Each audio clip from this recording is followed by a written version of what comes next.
We learned today that the local Somali community says it's dealing with backlash from that investigation. 6:42 a.m., Street Paul, Minnesota. The temperature was well below freezing. The streets of the Southern District were empty, save for the exhaust plumes of 3 unmarked federal SUVs idling at the curb.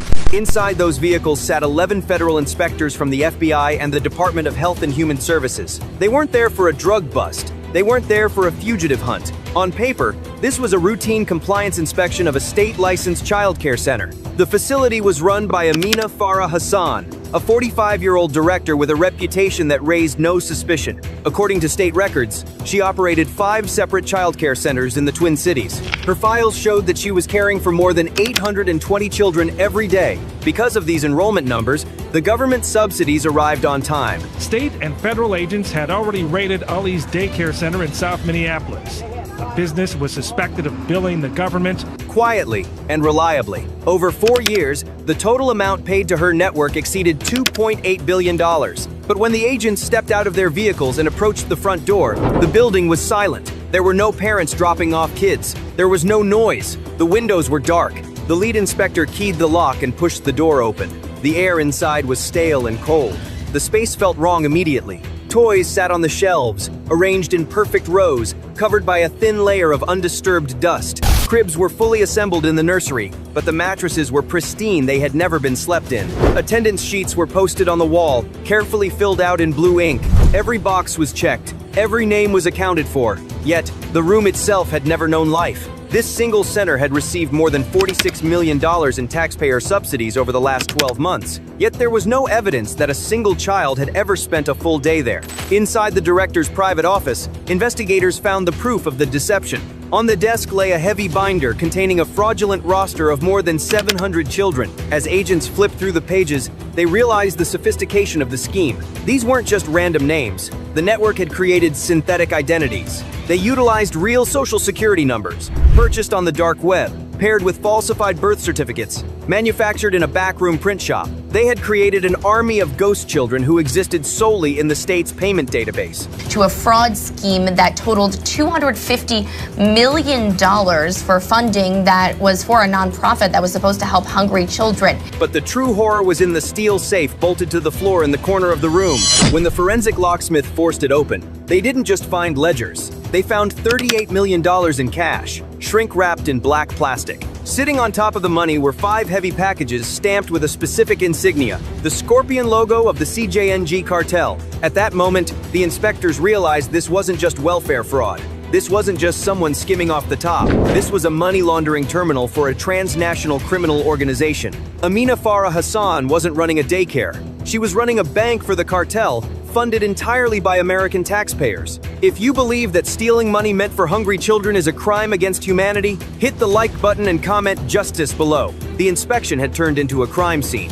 By mid-morning, federal auditors began pulling the deep records tied to the facility's licensing numbers. What they found violated every standard of logic. The files showed that Samira Abdi Hassan, a relative listed as a co-director, was managing multiple sites simultaneously. Birth dates for the children overlapped. The latest allegations add to a growing list of fraud investigations in Minnesota. So far, 92 people have been charged, including 82 Somali Americans. Home addresses were duplicated across different cities. Yet, from 2021 to 2025, the total reimbursements for the network reached $2.8 billion. In some months, deposits exceeded $74 million. The money was routed through 43 intermediary accounts before being redistributed. Less than 4% of the funds could be tied to legitimate operating expenses like food, rent, or payroll. There were no food supply contracts, no maintenance costs. Instead, the numbers told a different story. Funds were wired overseas in batches, each transfer kept just below the federal reporting threshold.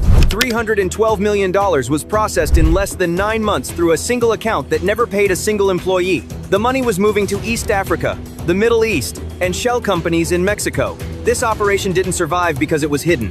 It survived because it looked normal. Some 78 people that were charged, 72 of them were from Somalia. Behind the perfectly completed forms was a financial machine draining billions. Investigators discovered that the network had executed elaborate theater operations to fool the neighbors. They found a schedule in Amina's digital files labeled simulation shifts. It detailed rotations for actors hired to park cars in the lot during drop-off hours. They even installed outdoor speakers hidden in the bushes that played pre-recorded audio tracks of children laughing and playing on a loop during the day. They maintained a fleet of used car seats that were moved between vehicles to make the parents look legitimate. It was a Hollywood-level production designed for an audience of one, the state inspector. By evening, the course of the investigation shifted from an audit to a manhunt. At 11:58 p.m., federal prosecutors issued authorization for a coordinated operation. This was no longer an inspection, it was a sweep. Within minutes, teams mobilized across Minneapolis. All 5 childcare facilities owned by the network were raided simultaneously. An additional 12 affiliated offices were breached. The State Department of Children, Youth, and Families, who licenses childcare centers, didn't comment either. As teams moved through the buildings, alarms began triggering across the financial network. Money started moving fast. In less than 18 minutes, more than $96 million was frantically rerouted through financial tunnels designed to collapse once activated. Someone on the other end knew the feds were inside. Then, confirmation arrived that turned the operation into a pursuit. Surveillance systems recorded Amina Farah Hassan leaving her residence hours earlier. License plate readers tracked her vehicle heading south. Maritime records showed a private vessel scheduled to depart before dawn. She was running, but the investigation led to a darker location. By 2:18 a.m., analysts tracing the encrypted communications identified a hub 30 miles outside the city. FBI Director Kash Patel promised a surge of resources to investigate, and lawmakers in the House are expanding their own investigation. It was an industrial property listed as abandoned. Tax records showed no activity for years, but utility records told a different story. Electricity usage at the abandoned site surged every night. Water consumption exceeded 90,000 gallons per day. At 3:06 a.m., aerial surveillance confirmed movement. Vehicles were entering the compound in timed intervals. Exhaust plumes rose from multiple vents. This wasn't a warehouse, it was a factory, and it was being funded by the money stolen from Minnesota's children. We are tracking the arrest warrants for every individual involved in this ring. Hit the subscribe button so you don't miss the updates. At 12:21 a.m., the final order was given. The objective was entry. Floodlights cut through the darkness as tactical teams moved toward the compound's main access points. The structure didn't resemble a warehouse anymore. It resembled a fortified installation. The first breach came quietly. A controlled charge peeled back the steel door. Inside, the air wasn't just hot, it was toxic. Agents reported a metallic taste in their mouths the moment the seals were broken. The walls were lined with industrial scrubbers running at full capacity to hide the chemical signature from thermal satellites. Conveyor belts continued to move. Output counters ticked forward, but behind a secondary corridor, agents found the human cost of the operation. Insists because of alleged fraud in Minnesota, they're feeling the backlash on social media, seeing less business in their stores, and insist some retailers just too afraid to open their doors. In a dim holding room, they found 61 individuals. 17 were American citizens. Others were from multiple countries. Several had been reported missing 6 to 9 months earlier. They were seated on the floor, malnourished and terrified.